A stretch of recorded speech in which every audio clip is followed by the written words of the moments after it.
एक बहुत ही सुंदर और शांत गांव था। चारों तरफ फैले सूखे खेत और ऊपर तपता हुआ सूरज।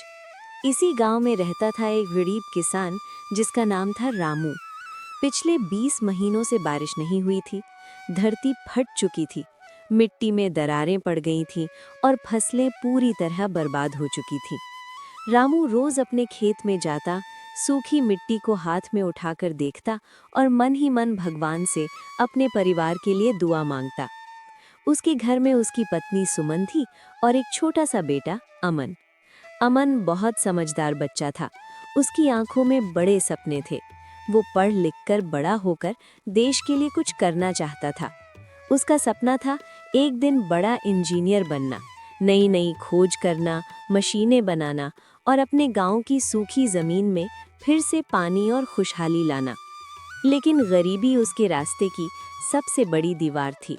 पिता के पास इतने पैसे नहीं थे कि उसे बड़े स्कूल में पढ़ा सके। फिर भी उस छोटे से बच्चे के दिल में हौसले की कोई कमी नहीं थी।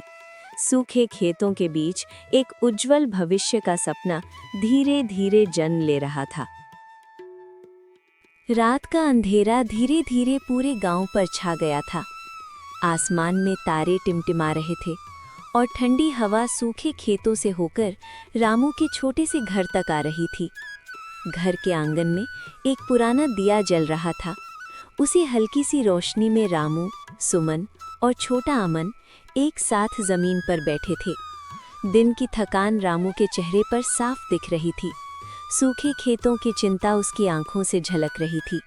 सुमन चुपचाप बैठी दिए की लौ को देख रही थी, जैसे उसी रोशनी में अपने बेटे का भविष्य खोज रही हो। अमन कभी आसमान की तरफ देखता, कभी अपने माँ बाप के चेहरे। उसके छोटे से मन में बड़े बड़े सवाल और सपने पल रहे थे। चारों तरफ सन्नाटा था, सिर्फ झींगुरों की आवाज़ और दूर कहीं कुत्तों के भौंकने की ध्वनि। उस अंधेरी रात में तीनों के पास ज्यादा कुछ नहीं था, न पैसा, न सुविधा, न आराम।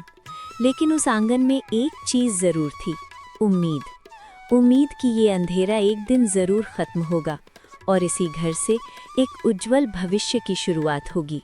पिछले 20 महीनों से आसमान ने मुंह मोड़ लिया है। खेत बंजर हो चुके हैं, फसल नाम की कोई चीज नहीं बची।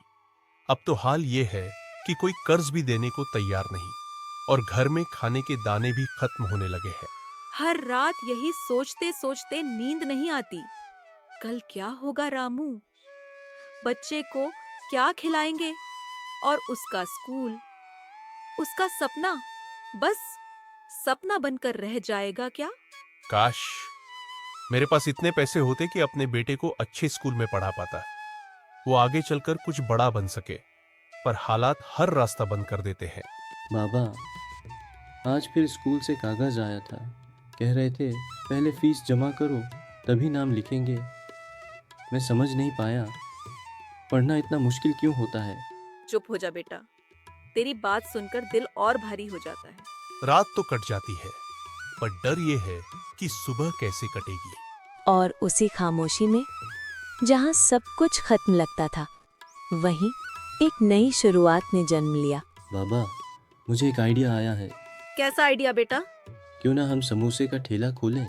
समोसे का ठेला?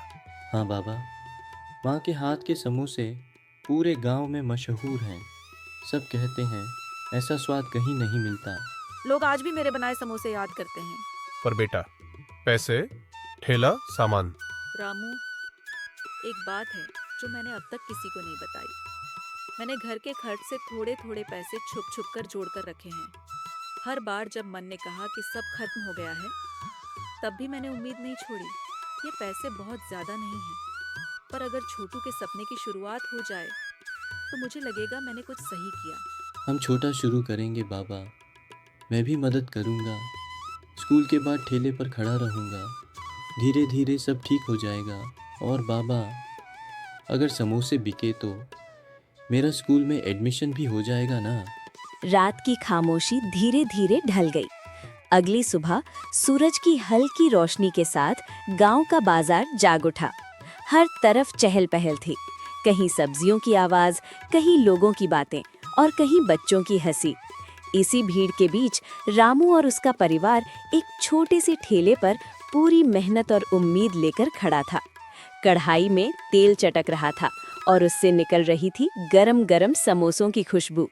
छोटू पूरे जोश में आवाज लगाता है, आओ भैया, समोसे ले लो, गरम गरम समोसे, ताज़े ताज़े समोसे, अभी अभी कढ़ाई से निकले हैं। खा।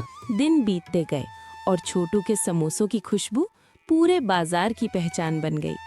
सुबह होते ही ठेले के चारों तरफ लोगों की भीड़ उमड़ने लगी। कोई कहता ऐसे समोसे पहले कभी नहीं खाए, तो कोई स्वाद लेकर मुस्कुराता हुआ दोबारा लौट आता। धीरे धीरे उनकी मेहनत रंग लाने लगी। रोज की कमाई पहले से बेहतर होने लगी और खाली हाथ लौटने वाले रामू के चेहरे पर भी अब सुकून दिखने लगा। जिस घर में कल तक चिंता थी, आज वहीं उम्मीद की रोशनी जलने लगी। छोटू का छोटा सा सपना अब सच होने की राह पर था। समोसों की बढ़ती बिक्री ने रामू के दिल में एक अजीब सी बेचैनी भर दी। अब उसे मेहनत से ज्यादा जल्दी और ज्यादा कमाने की चाह सताने लगी।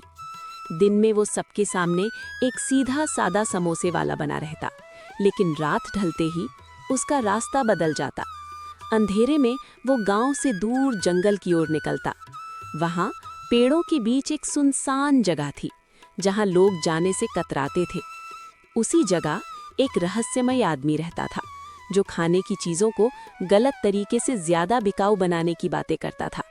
रामू वहीं से एक हानिकारक चीज ले आता, बिना सोचे बिना समझे। न उसकी पत्नी को खबर थी, न ही मासूम छोटू को।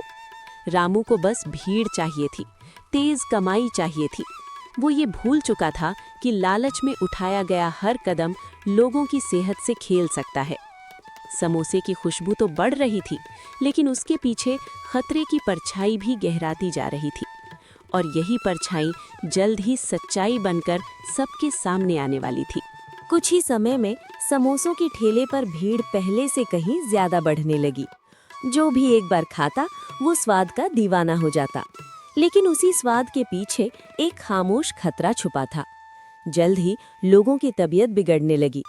कोई अचानक बीमार पड़ा तो कोई अस्पताल पहुंच गया। खुशी की जगह बाजार में डर फैलने लगा। एक दिन एक समझदार व्यक्ति ने समोसों की जांच करवाई।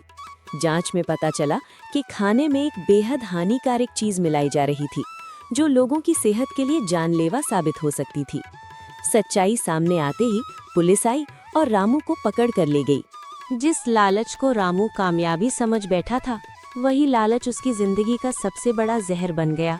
मेहनत धीरे फल देती है, लेकिन लालच सब कुछ एक पल में छीन लेता है। रामू ने सोचा था कि ज्यादा कमाई उसे खुशियां देगी, पर सच ये था कि बेईमानी की कमाई सिर्फ आंसू देती है। याद रखिए, ईमानदारी की कम रोटी भी लालच की दावत से बेहतर होती है, क्योंकि लालच बुरी बला है और इसका अंजाम हमेशा पछतावा ही होता है।